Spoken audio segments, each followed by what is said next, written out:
Certo, pessoal?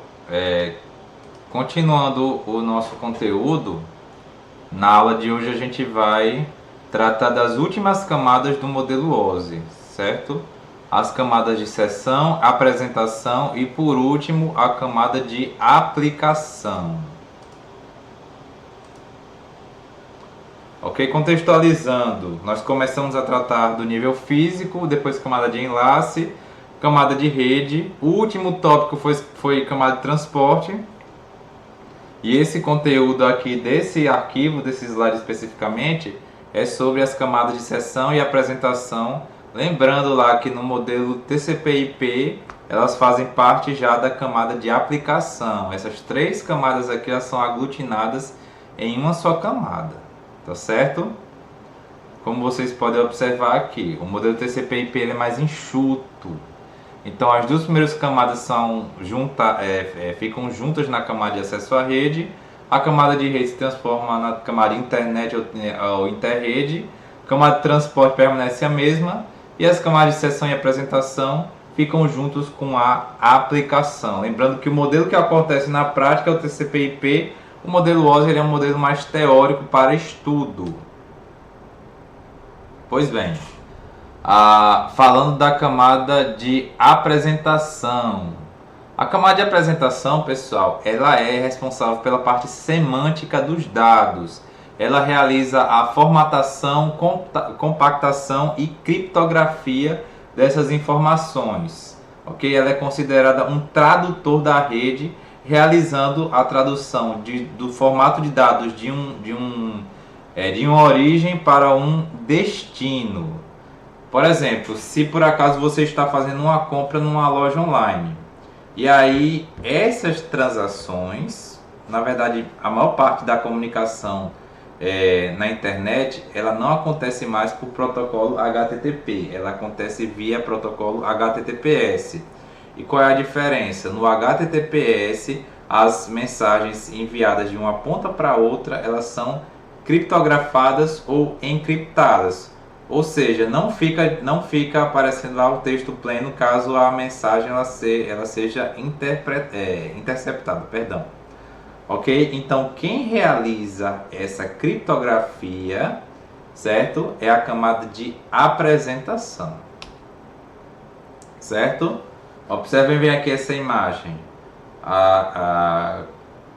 Quando a mensagem ela é enviada, como os dados de um login ou uma senha, eles são convertidos para binário e depois elas são encriptadas e depois elas são desencriptadas quando chega lá no destinatário. Além do mais, certo? A camada de apresentação ela também é responsável pela conversão de padrões de padrões de codificação de texto.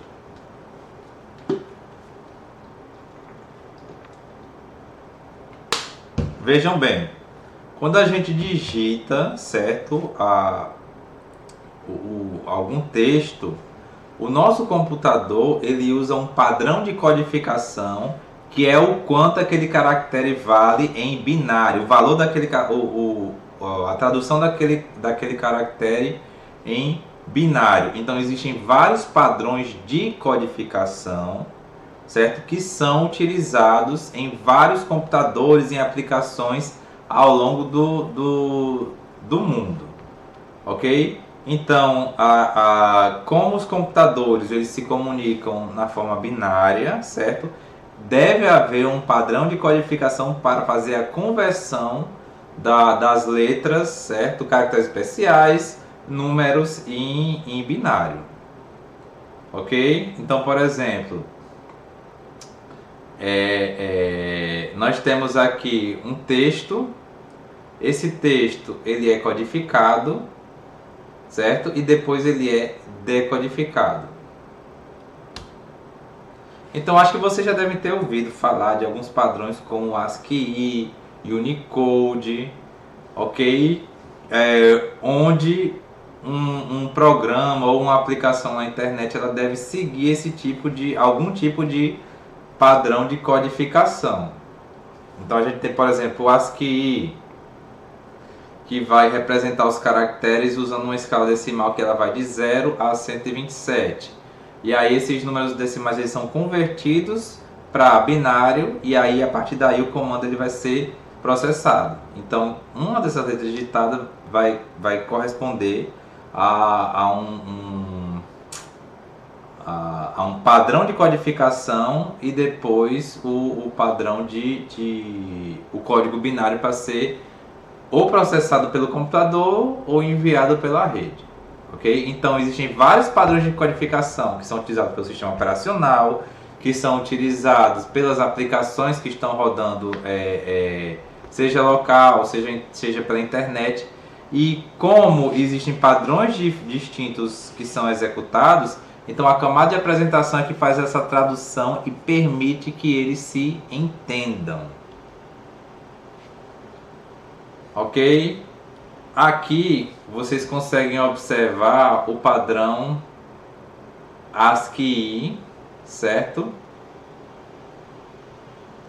Com o seu respectivo código decimal. Ele é convertido para decimal e depois convertido para binário, do lado esquerdo. E aí, por exemplo,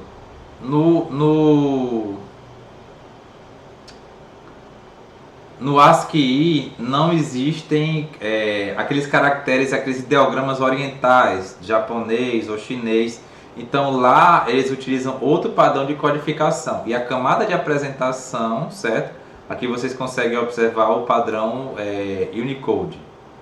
Aqui os caracteres e o seu código em decimal que vai ser depois convertido para binário. Então, nesses países orientais eles usam outro padrão de codificação diferente do padrão ASCII, por exemplo. Certo? Aqui o padrão ASCII, o caractere, seu valor em hexadecimal, decimal e o seu valor em binário. Então a camada de apresentação ela é responsável por criptografar os dados, fazer essa tradução também em caso de codificação distinta, entre outras funcionalidades, certo? Ele vai ser o tradutor da rede, ok? E a outra camada, pessoal, antes da gente chegar na aplicação, é a camada de seção. Vejam bem, quando ocorre o estabelecimento de uma seção de comunicação, por exemplo, você está enviando um vídeo de WhatsApp para alguma pessoa, e aí, para acontecer isso, estabelece-se uma seção de comunicação e não confundir, por exemplo, com o Three-Way Handshake do TCP/IP. Existe uma camada que ela vai estabelecer uma seção de comunicação entre a origem e o destino, certo? Que vai sincronizar essa origem e esse destino, e ele vai permitir, por exemplo, que aqueles dados eles sejam retransmitidos caso a comunicação ela tenha sido interrompida. Então, por exemplo, você está baixando um vídeo no WhatsApp e a sua conexão ela é perdida. Por exemplo, no campus, que o campus tem uma conexão muito instável de Wi-Fi ou mesmo 3G, certo? Então, a camada de seção ela vai permitir que após o restabelecimento da conexão de rede, você consiga baixar aqueles dados a partir de onde você parou. Ok, pessoal? Vocês estão conseguindo me ouvir? Tá sim, professor. Tá, eu fico com medo da conexão ser perdida e eu ficar falando sozinho. Ok? Então, essa camada de seção, certo? Ela vai permitir, por exemplo, que numa aplicação que você tenha um processo de autenticação, como por exemplo, você fazer um login no seu Gmail, ok? Então, a camada de seção vai estabelecer a conexão entre o usuário e o computador servidor, estabelecendo essa seção aí, e a partir da configuração da aplicação, essa seção ela vai demorar um determinado período de tempo para ser inativada, ou ela ser ou caso ocorra o logout por parte do usuário, certo? Ela vai ocorrer todo o processo de desincronização e a remoção do vínculo entre quem estabeleceu a sessão de comunicação e o servidor. Ok? Então, a camada de sessão vai ter o login. Então, o usuário ele vai tentar acessar a aplicação de rede que exige uma autenticação, como o Gmail que eu falei para vocês, certo? A camada de sessão é que vai gerenciar esse processo de login. Após a inserção da sua chave, o login e a senha e a sessão ser autenticada, a camada de sessão verifica as credenciais do usuário, confirma sua identidade, estabelece a sessão de comunicação e aí essa sessão ela vai ser mantida, ok? Vai ocorrer esse vínculo, esse fluxo de dados entre o usuário e a aplicação de forma estável, sem você estabelecer uma nova sessão de autenticação a cada requisição. Então, quando você faz o seu processo de autenticação, login e senha, você consegue se comunicar livremente lá no seu e-mail, no seu Gmail, você acessa o Drive, você acessa o Gmail, etc. E aí a camada de sessão também vai lidar com o logout, que é o encerramento da sessão. E aí, como eu falei para vocês agora há pouco, isso aí ele é estabelecido pela aplicação em si. O logout ele vai ser realizado depois de alguns minutos de inatividade. Ele vai ser mantido, ok? Acontece muito, por exemplo, aí no IF lá no IF o pessoal vai acessar algum computador e tem lá um Gmail já conectado, ok? Então, na configuração da conta, o usuário ele pode alterar isso daí. Ok? Então, quando o usuário termina de usar a aplicação e faz o logout, essa camada de sessão ele vai fazer o encerramento da conexão, liberando lá os recursos de rede e inativando a sessão e protegendo lá os dados do usuário, que só vão poder ser acessados novamente após um novo estabelecimento de uma sessão por meio da autenticação. Ok? Então, isso aí vai proteger a aplicação, lá os dados do usuário, de acessos que não sejam autorizados. Então, por exemplo, se por um acaso você está numa sessão no Microsoft Teams ou no Drive e a sua conexão cai momentaneamente e você volta sem precisar se conectar novamente, sem solicitar acesso, isso aí são características lá da camada de sessão naquela aplicação. Ok, pessoal? Agora vamos para a última camada, que é a camada de aplicação.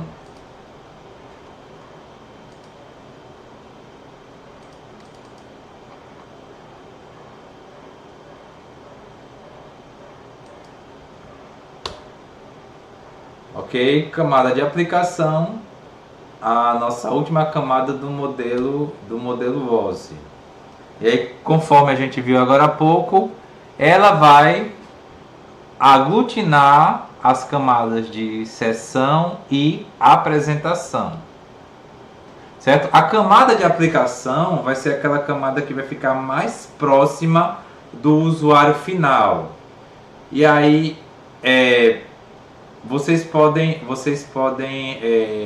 observar nessa camada serviços que vão influenciar mais diretamente aquele usuário, como por exemplo o próprio HTTP, que vai permitir uma comunicação web via navegador, DHCP, que vai permitir a atribuição automática de um endereço IP, o DNS, que ele vai permitir que o nome da URL ele seja convertido para o endereço IP e ocorra a comunicação a requisição de uma origem para um servidor destinatário, certo? Camada FTP, que vai permitir o carregamento de arquivos em um servidor FTP remoto, até mais eficiente do que o HTTP nessa funcionalidade, certo? E bom, para a gente falar de camada de aplicação, a gente precisa relembrar o modelo cliente-servidor, certo? E é uma coisa que a gente já tratou no início lá do nosso curso. O cliente, ele solicita uma informação ou um serviço e o servidor fornece essa informação ou esse serviço, certo? Os processos que fazem parte entre o cliente e o servidor, eles são integrantes da camada de aplicação. O que está sendo trocado vai depender da aplicação que está sendo utilizada. Ok? Então, um exemplo de interação: acessar um e-mail, acessar uma página web. Ok? Então, esse modelo ocorre dessa forma: o cliente envia uma requisição e o servidor ele dá uma resposta. Quando você digita lá www.google.com.br, você aperta Enter. É enviada uma requisição para o servidor da Google, que vai enviar como resposta um arquivo HTML que vai ser carregado lá no seu navegador e você vai conseguir acessar o conteúdo daquela página, certo? Esse é o modelo fundamental da internet. Não apenas para páginas web, pessoal. Por exemplo, se a gente tem um servidor de impressão, o cliente faz uma requisição de uma página que vai ser impressa para aquele servidor de impressão, que vai lá mandar a solicitação para a impressora, que vai imprimir aquela página solicitada.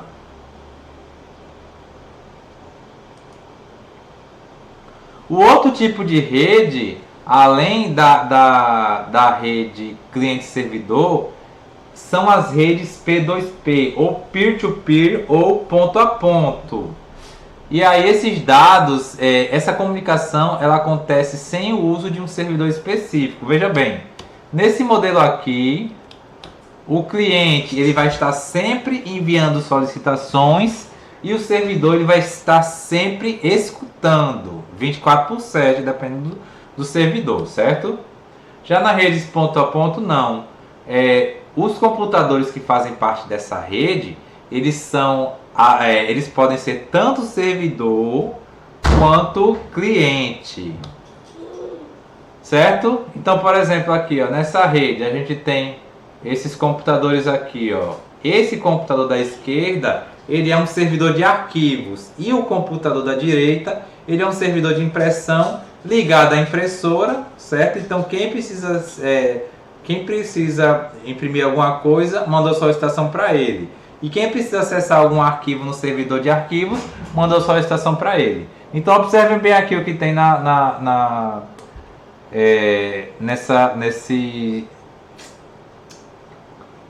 nesse diálogo. Diálogo não, perdão. Aqui, ó. Eu tenho arquivos em meu disco rígido que estão sendo compartilhados com o Peer 2, o computador 2.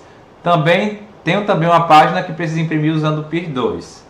Ele precisa acessar o arquivo do disco rígido do Peer 1, também precisa imprimir um arquivo recebido do Peer 1 com uma requisição de impressão. Então vejam bem, quando esse computador 2 aqui, esse Peer 2, faz uma solicitação para o Peer 1, ele está se comportando como um cliente, ok? Quando ele recebe a requisição do Peer 1 para imprimir, ele está se comportando como um servidor.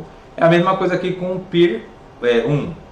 Quando ele recebe uma requisição para enviar um arquivo, ele está se comportando como um servidor. Quando ele envia a solicitação para a impressão, ele está se comportando como um cliente, certo? Então aqui é a estrutura cliente-servidor. O servidor apenas vai receber as solicitações e no P2P ambos os computadores vão se comportar como um ou como o outro.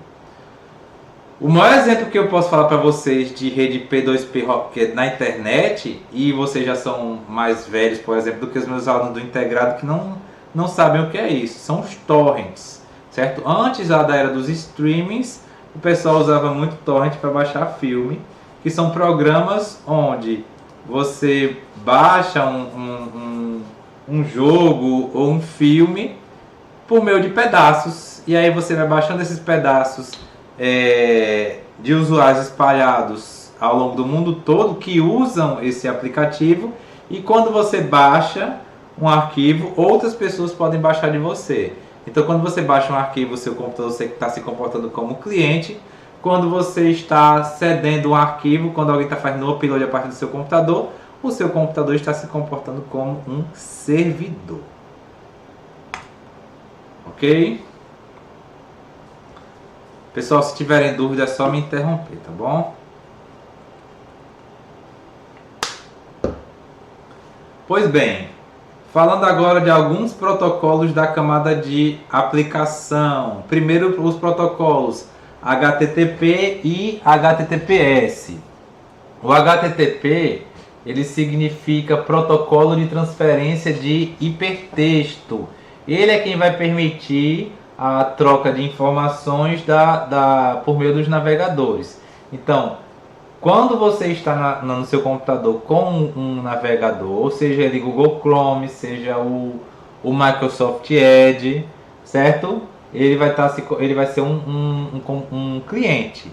E aí quando você, como eu falei para vocês, clicam no link ou digitam na URL e apertam Enter, ele vai mandar uma solicitação para um servidor que está hospedando lá a página que você acessou.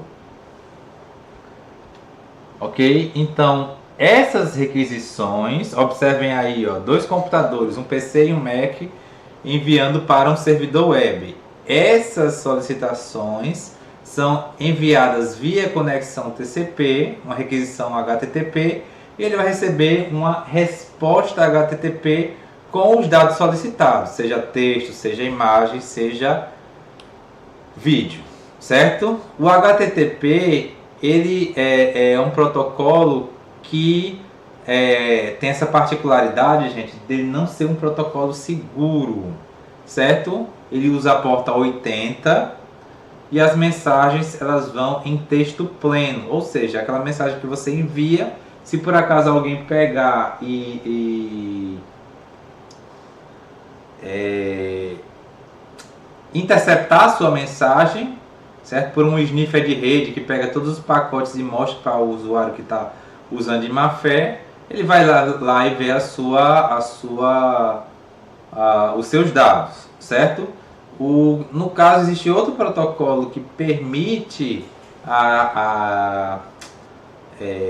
que faz uso de criptografia, que é o HTTPS, que é o HTTP Secure, certo? Que eles um protocolo chamado SSL, Secure Socket Layers, que faz o uso de uma conexão encriptada, ok? Permitindo que os dados que são enviados, eles sejam encriptados e desencriptados lá no destinatário, ok? Aí do lado esquerdo vocês conseguem observar a diferença HTTP e o HTTPS com a criptografia dos dados, certo?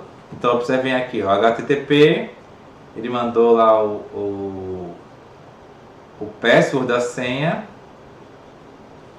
Se por acaso for uma conexão HTTP, o hacker, ele vai visualizar a mensagem, a senha em texto pleno.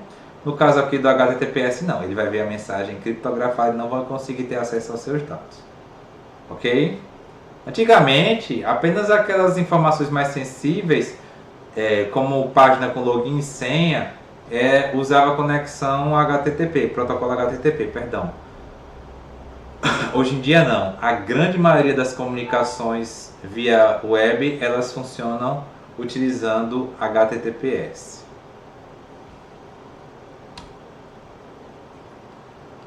Ok? Bom, se aprofundando mais um pouco no HTTP, e eu acho que vocês devem ter visto isso. Vocês já viram a parte de web já ou não? Ou estão vendo agora? Ou vão ver no próximo semestre? O web, se eu não me engano, é no próximo semestre. Certo. Então vocês vão ver isso principalmente lá na parte de web, ok? Então existem alguns métodos dentro da requisição HTTP, certo? Que vão indicar para o servidor qual ação que aquele cliente deseja realizar. Então, quando ocorre uma requisição HTTP, é obrigatório informar um método, certo? E quando você está utilizando o navegador, certo? Ele já vai automático. Mas quando você vai, por exemplo, colocar alguma coisa num site que você está hospedando alguma coisa, você informa o método que você deseja para fazer aquela alteração ou atualização. E quais são esses métodos? O GET, o POST, o PUT e o DELETE. Esses são os principais. certo? O get, ele tem uma característica que os parâmetros são repassados por meio da URL da página. Ele é usado para procurar documentos no servidor, o máximo de caracteres é de 128. É um método pouco seguro, porque as informações ficam visíveis lá na URL da página.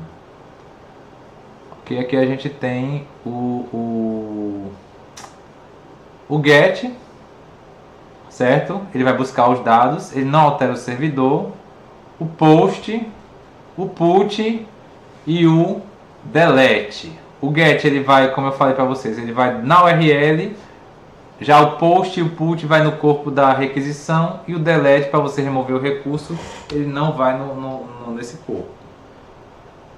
Ok? Então, por exemplo, aqui, ó, se você tem se você tem uma página, certo? Onde você tem um cadastro você tem uma página que você tem um cadastro de pets de um pet shop. E aí você vai fazer algumas alterações nessa página. Ah, eu quero acessar a ficha de caramelo. E aí você vai lá por meio do get, ok? Por meio do identificador lá do caramelo, e você consegue encontrar. Ah, eu quero atualizar a ficha de caramelo. Você vai utilizar o método put. Ah, eu quero deletar a ficha de caramelo. Você vai utilizar o delete. Ah, eu quero criar um novo objeto lá na página, então eu vou utilizar o post. Eu vou colocar uma imagem de caramelo lá. Aí você usa o método post. Ok? Esses são os métodos HTTP. Agora, outra coisa são os códigos HTTP. Acho que vocês já devem ter visto isso quando você vai acessar uma página e você não consegue encontrar aquela página e aparece um código de erro, certo? Então, quando você envia uma requisição para a página, o cliente envia uma requisição para a página, ele vai esperar uma resposta. E aí o servidor, ele pode enviar aquela página para o conteúdo daquela página para o cliente, ou pode acontecer alguma coisa e essa página ela ter o seu conteúdo inacessível. E aí nesse caso o servidor ele usa um código de resposta indicando o que aconteceu. E aqui a gente tem alguns números que vão identificar os diferentes tipos de códigos, certo? Se começar com 1 é informativo, se começar com 2 é confirmação, 3 é redirecionamento, 4 erro do lado do cliente e o 5º erro no lado do servidor. Então, por exemplo, erro 403, proibido. Se você vai, se por um acaso os arquivos dentro daquele servidor, certo? Dentro daquela pasta, eles não são acessíveis por você. Eu coloquei disponível apenas para a rede interna, por exemplo. E você está acessando pela internet, vai dar esse erro 403. Ah, a minha página saiu do ar, erro 404. Ou a instabilidade com o servidor ele está sobrecarregado. Então pode aparecer esse erro 404, certo? Aqui o erro 403 acessível pelo Google, certo? E aqui um erro, página 404, a página foi deletada ou o servidor está sobrecarregado. Ok? Um erro 503 que também pode acontecer por parte do servidor, ele está indisponível.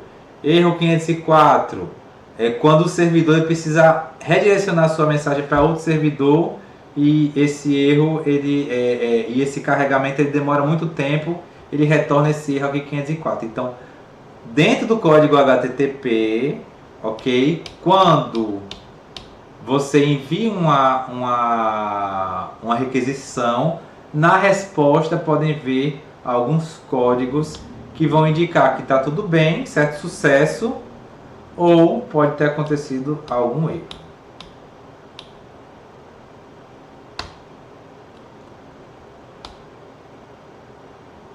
Certo, gente?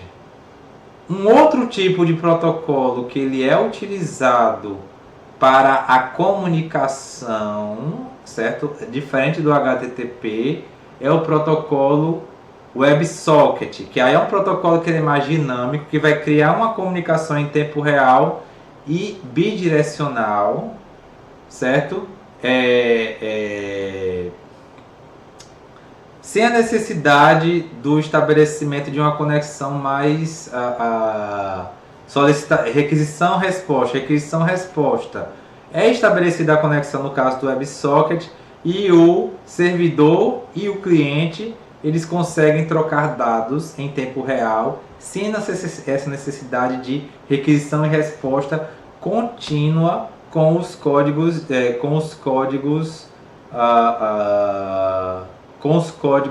erro e com os códigos de resposta e os métodos, como no caso do HTTP, ok? No caso do WebSocket acontece uma requisição, existe um handshake lá que nem no TCP e aí eles começam a trocar as informações, diferente da conexão HTTP que tem uma requisição e resposta, conexão terminada, requisição e resposta, conexão finalizada, certo? Então no caso aqui vocês conseguem observar no HTTP e o HTTPS, no caso do WebSocket, a comunicação ela flui de uma maneira mais eficiente, sem a necessidade de terminar a comunicação constantemente.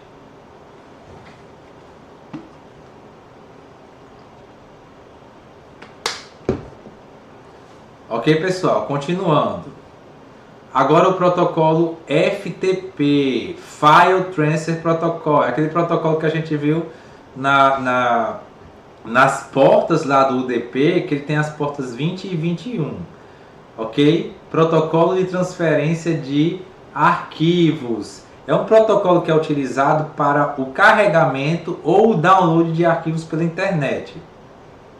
Então, ele era muito utilizado, gente, quando a gente hospedava arquivos num site. Hoje em dia está cada vez menos comum a gente ter sites pessoais, é bem mais sites institucionais que são acessados lá por uma página no Instagram ou via TikTok ou Facebook, mas antigamente a gente tinha muito mais sites e principalmente usuários mais amadores, eles utilizavam muito o protocolo FTP para carregar as informações no site, seja uma imagem, seja um vídeo, seja um áudio, certo? Apesar de que o protocolo FTP ele ainda é utilizado hoje em dia, certo? O programa que é mais utilizado é um programa chamado FileZilla, certo? Eu vou colocar um vídeo complementar do protocolo FTP lá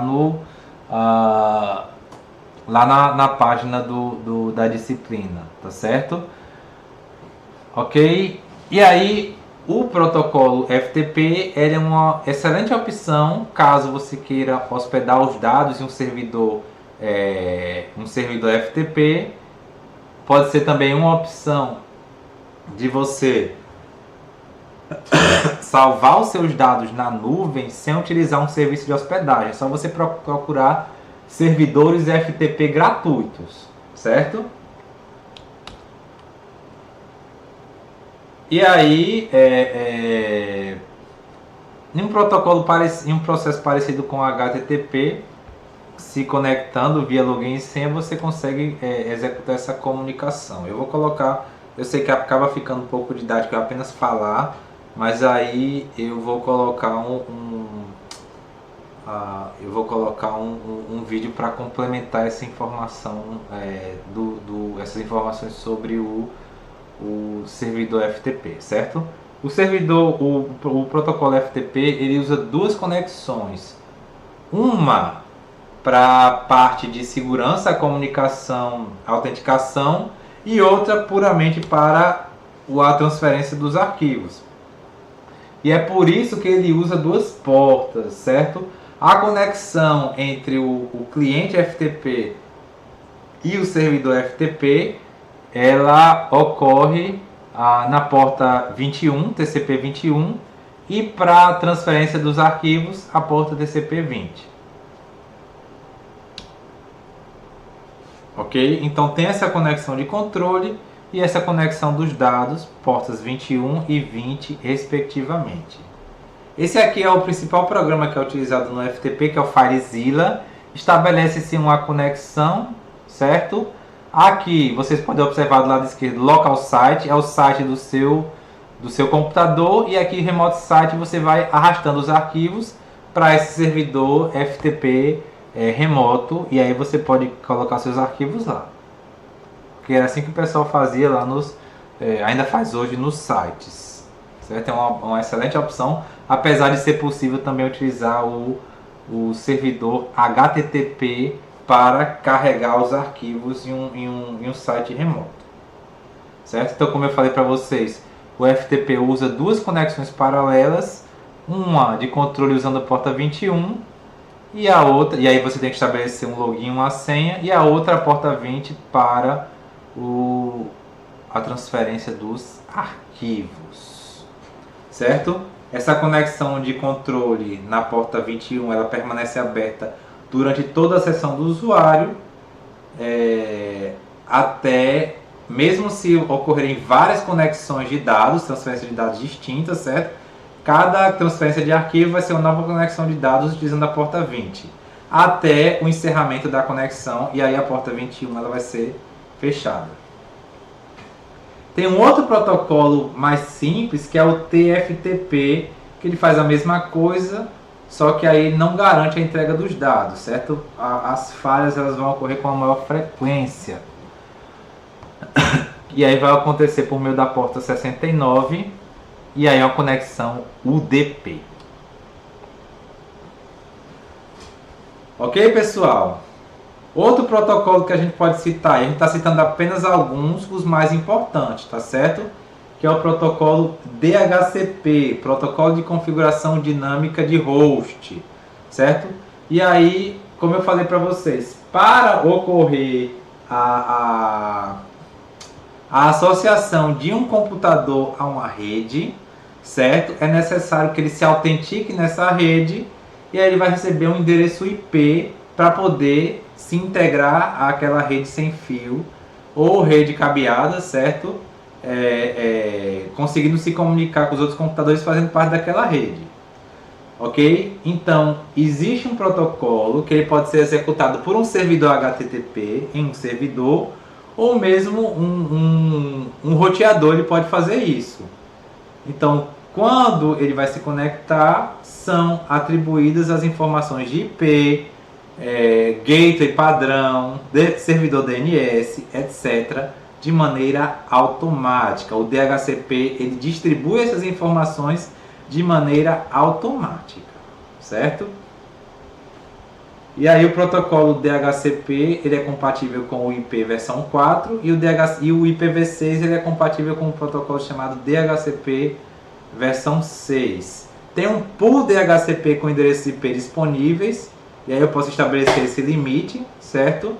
E quando esse pool ele é ultrapassado, não é possível mais se conectar. Então, por exemplo, se Léo e Thiago resolverem limitar o pool de endereços IP disponíveis no IFPB a 50, somente 50 pessoas podem se conectar ao mesmo tempo, certo? Seria um caos. Ok, gente? Então aqui a gente tem um servidor DNS que pode atribuir um endereço IP e um roteador que também pode atribuir um endereço IP para os clientes. Aqui a gente tem dois clientes DHCP que pegaram essas informações de um servidor ou de um roteador, certo? Não pode ser os dois ao mesmo tempo, não. Isso para não ocorrer um paradoxo na rede. Como é que o DHCP funciona? Um cliente DHCP ele quer se conectar. Por exemplo, você está com a sua rede sem fio ligada. Você liga a sua rede sem fio na rede do IF. O seu computador manda uma mensagem, o seu computador, o seu celular, manda uma mensagem via broadcast, utilizando uma mensagem chamada DHCP Discover. Vai ser uma mensagem com um quadro que vai solicitar uma conexão, e aí todo mundo vai receber essa informação, certo? Todos os computadores. E esses computadores, quem não for o destinatário, certo? Que no caso é o servidor DHCP, que vai reconhecer lá no quadro esses bits característicos do DHCP Discover. Ele vai responder com DHCP Offer ou oferta DHCP para o computador que fez a solicitação. E aí o cliente vai estabelecer uma conexão, mandando uma mensagem de DHCP Request, vai requisitar a conexão DHCP.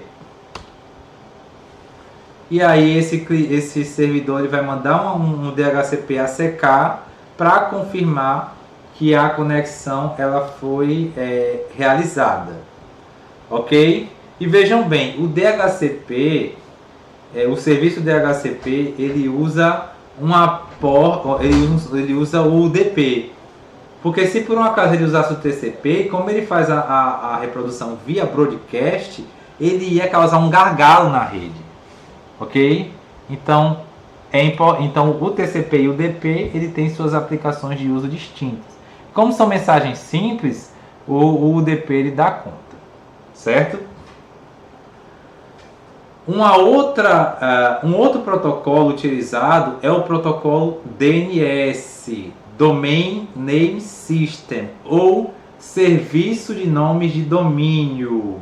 E aí, como eu falei para vocês, a comunicação na internet, a comunicação entre os computadores, entre os celulares, televisores, smart TVs, ela acontece por meio do endereço IP, ou IPv4 ou IPv6. Só que o endereço IP ele não é fácil de memorizar. Imagina só, você chega e diz, eu descobri um site muito bom, 221.14.54.3. A pessoa antes de chegar em casa ela já vai ter esquecido, certo? Então, o que permitiu a internet se tornar tão popular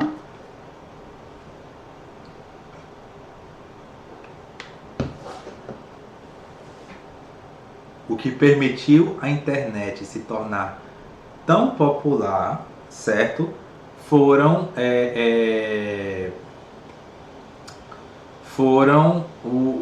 o protocolo DNS, permitindo que fosse possível utilizar os serviços de nome na URL.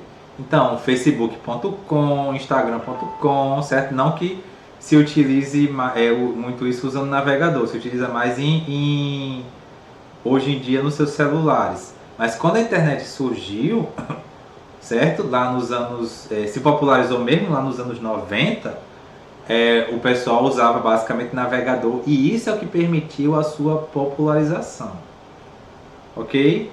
Então, o protocolo que permite esse processo de tradução é o protocolo DNS. Então, a partir de um nome, certo? O protocolo DNS ele vai fazer essa tradução do nome para o endereço IP daquele servidor. Então, por exemplo,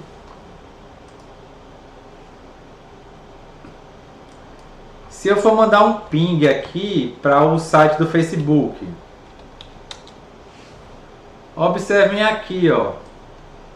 Esse aqui é o endereço IPv6 que é utilizado pelo Facebook. Então, o protocolo DNS, certo? Ele fez esse processo de tradução desse nome aqui para o endereço IPv6, que é o que vai percorrer toda a pilha lá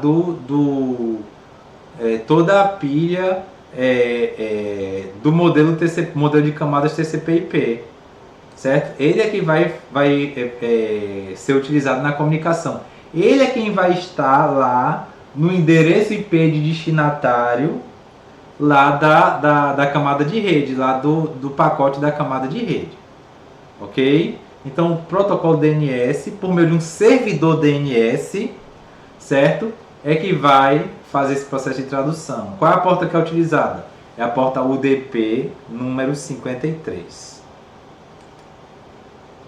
Como é que é o processo de consulta do DNS?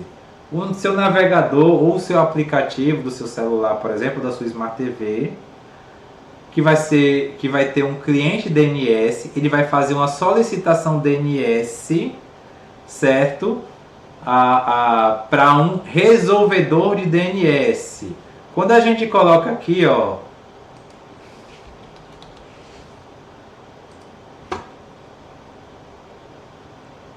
quando a gente coloca aqui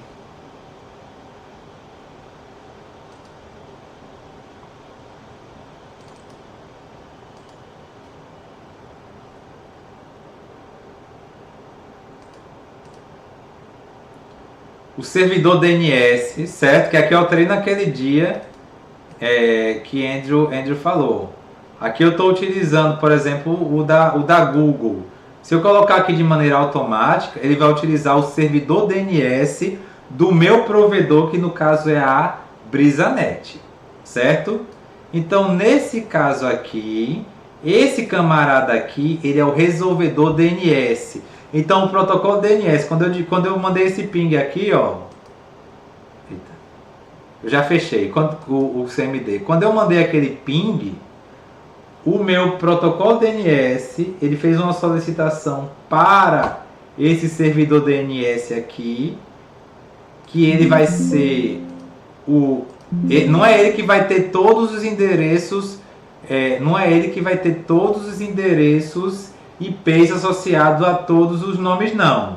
Ele vai procurar um servidor DNS que tenha um nome, que tenha um nome associado àquele IP, certo? O resolvedor DNS, ele vai procurar servidores DNS espalhados ao longo do mundo todo que consigam resolver esse meu problema, qual é o IP associado àquele nome.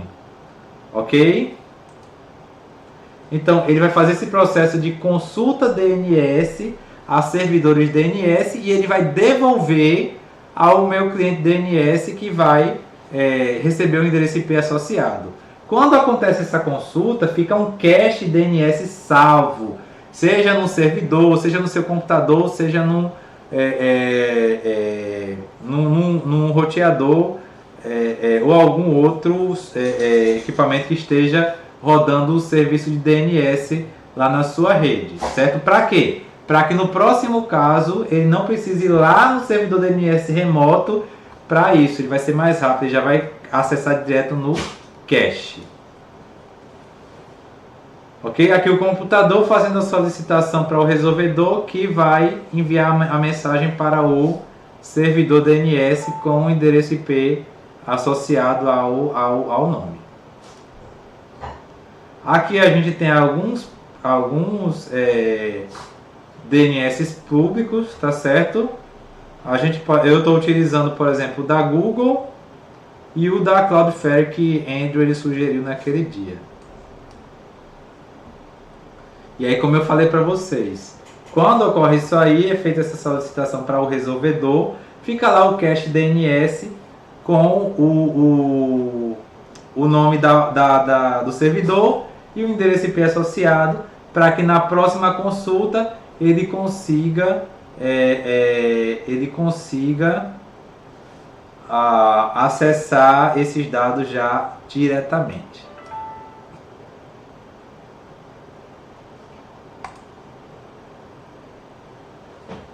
Ok, pessoal? Pois bem, falando agora de protocolos de e-mail, certo? Que também é um protocolo da camada de aplicação. O e-mail, ele é um protocolo do tipo Store and Forward. Ele armazena e encaminha, que é utilizado para o encaminhamento, para o envio, armazenamento e recuperação de mensagens eletrônicas, certo? E aí o nome, Electronic Mail, correio eletrônico. Certo? As mensagens são armazenadas em servidores de e-mail e os clientes de e-mail se comunicam com os servidores de e-mail para enviar e receber os e-mails. Os servidores de e-mails vão se comunicar entre si para enviar mensagens dentro do mesmo domínio, ou seja, eu posso mandar mensagem para clientes dentro do mesmo Gmail, ou de um Gmail para um Yahoo, ou para um Outlook, etc. Certo? E os servidores de e-mail, eles dependem de 3 protocolos distintos para a operação: o SMTP, o POP e o IMAP. O SMTP é um protocolo para o envio de e-mails e o POP e o IMAP são protocolos para o recebimento de e-mails. certo? SMTP é enviar. O POP, e a versão atual do POP é o POP 3, é para receber. E o IMAP também, certo? O SMTP, o nome dele é Simple Mail Transfer Protocol, ou protocolo simples para transferência de e-mails, certo? Então, ele é utilizado tanto quando você vai enviar um e-mail de um cliente para um servidor, ou seja, dentro do mesmo domínio, ou quando o e-mail ele é enviado a partir de um servidor de e-mail para outro domínio, certo? A porta que ele utiliza é a porta TCP/25. O servidor ele vai receber a mensagem e vai armazenar na caixa de e-mail local, ou ele vai fazer a transferência para outro servidor de e-mail. Ok? Por exemplo, eu vou enviar o e-mail para esse destinatário aqui. Se por acaso o destinatário estiver nesse servidor, ele vai receber, senão ele vai encaminhar para outro servidor de e-mail. Já os protocolos POP3 e IMAP, eles são protocolos que são para recuperar o e-mail de um servidor de e-mail, certo? Ou seja, ele vai ou baixar ou acessar. Como assim? Esse negócio de baixar e-mail fazia mais sentido antigamente. Então, existiam alguns programas, certo? Como o próprio Outlook, que permitiam, ainda existem, perdão, só que são pouco utilizados por causa da popularização dos web e-mails, ok? Mas hoje em dia que são mais utilizados hoje em dia. Mas existem programas que permitem você baixar os seus e-mails não ficam mais disponíveis remoto, certo? Isso aí, principalmente para quem tem questão de segurança, e-mails mais sensíveis, é uma solução que ainda é utilizada, certo? Então o POP3 ele é utilizado para isso, para baixar o e-mail e poder visualizar esses e-mails offline. Não tem sincronização com o servidor, ok? Então, se você baixou, certo? Você só baixou para aquele local e aí você pede, certo? Aqui a gente tem alguém enviando a mensagem utilizando o protocolo SMTP e outra pessoa recebendo utilizando o IMAP POP, certo? E já o IMAP, como eu falei para vocês, como eu citei brevemente, ele vai permitir a visualização direta no servidor sem precisar baixar. É o que a gente utiliza hoje em dia para o webmail. Então, ele está sincronizado com o conteúdo do servidor. Então, por exemplo, se a gente está utilizando o POP3 e a gente baixa o e-mail, certo? Se a gente for acessar ele novamente, ele não vai estar lá. Já o IMAP, ele permite a gente visualizar e ainda oferece o recurso de sincronização, permitindo, por exemplo, se eu baixei esse e-mail se eu visualizei esse e-mail do meu celular, eu vou acessar lá do meu computador, vai lá mostrar que esse e-mail ele já foi aberto. Ok? Pessoal, esse conteúdo ele vai ser bem mais enriquecedor para vocês, com o conteúdo complementar de alguns vídeos daquelas animações que eu sempre mostro em sala de aula, que são mais didáticos, certo? Eles usam animações, fica mais fácil de vocês entenderem, tá bom? A gente também vai trabalhar esses protocolos aqui, como FTP, DHCP, DNS e o próprio HTTP no simulador lá do Packet Trace. A gente vai fazer isso na nossa próxima aula, se Deus quiser vai acontecer, onde a nossa primeira aula vai ser a prova, certo? E a aula seguinte vai ser utilizando o Packet Tracer, a gente acessar esses recursos em cenários de rede que a gente vai montar, tá certo?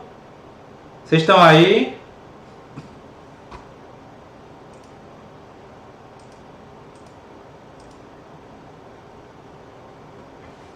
Ok, gente, deixa eu encerrar aqui a gravação.